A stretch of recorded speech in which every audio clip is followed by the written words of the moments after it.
Diep binne die nasionale argief onthul 'n gedeklassifiseerde dokument uit die 1970 se missie wat die wette van fisika trotseer. Dit was nie 'n vlug van hardeware nie, maar 'n reis van die menslike verstand in die koue vakuum van die ruimte. Tydens die hoogtepunt van die Koue Oorlog het die SHIA die Stargate-projek begin met die doel om afgeleë besigtiging te wapen. Hul primêre bate was Ingo Swann, man wie se bewussyn kwansies duisende kilometers in 'n oomblik kon aflê.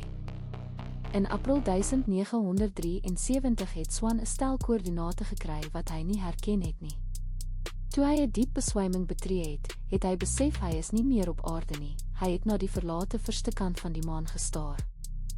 Maar die maan was nie die dooie rots wat NASA beskryf het nie. Swann het berig dat hy massiewe, deurskynende torings gesien het, strukture wat soos argitektoniese glas gelyk het wat kilometers ver die swart lig bereik. Soos hy nader beweeg het Swann se beskrywings van wonder na vrees verander. Hy het beweer dat hy biologiese entiteite sien, menslike figure wat in die skaduwees van die kraters werk en gevorderde mynmasjinerie bedryf. Die mees ontstellende deel van die sessie het plaasgevind toe Swann 'n skielike skrikstoot gevoel het.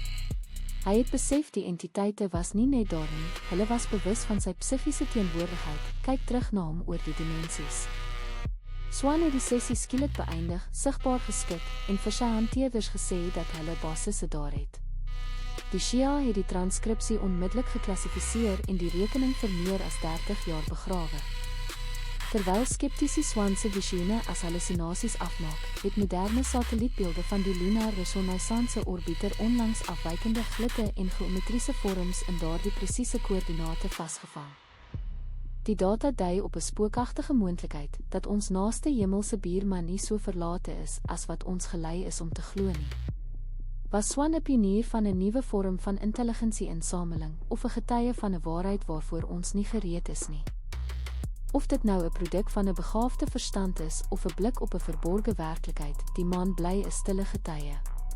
Die layers is oop, die koördinate is bekend, maar die entiteite aan die ander kant bly in skadu.